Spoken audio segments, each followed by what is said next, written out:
Yo, what's up guys? So andito na naman tayo. Share ko lang, bahagi ko lang para sa gustong matuto magtanim at magparami ng strawberry. So basic lang, madali lang pala paramihin dito ang strawberry. So ito lang guys. So bago pa tayo mag steps, share ko muna sa inyo.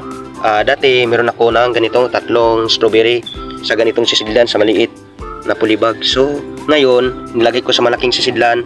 Ito na sila. Ito na, nagkakaroon ng mga malalaking dahon. At saka nagkakaroon na ng runner.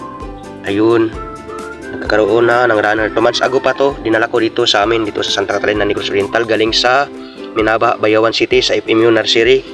So ito na sila, ang kanyang runner. So ang pagparami nito guys, ang kanyang runner, hayaan mo lang siyang mag-contact sa soil, ipakontak mo lang siya sa soil. And then magkakaroon na siya ng roots, ang kanyang runner, or kung tawagin natin na takway. So magkakaroon na siya ng roots. So dito na pwede mo na siyang putulin kapag kumakapal na ang kanyang roots, or kumakapit na siya dito sa soil. Pwede mo na siyang putulin dito. So itong maliit, tingnan natin, meron na siyang roots. Kahit maliit pa yan, pero meron na siyang roots. So ganito siya guys. So kapag kapag ito maging ganito na kalaki, so ito magkakaroon na rin ng takway or runner.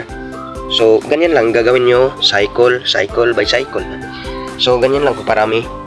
Ang kanyang runner lang ang gagamitin natin, runner. So ito wala pa. So ito meron na bago, runner yan. Kapag tataas na yan or haba na yan, ganito lang gagawin natin. Lagyan lang tayo ng pot na mayroong lupa, yung buhaghag, hindi yung matigas.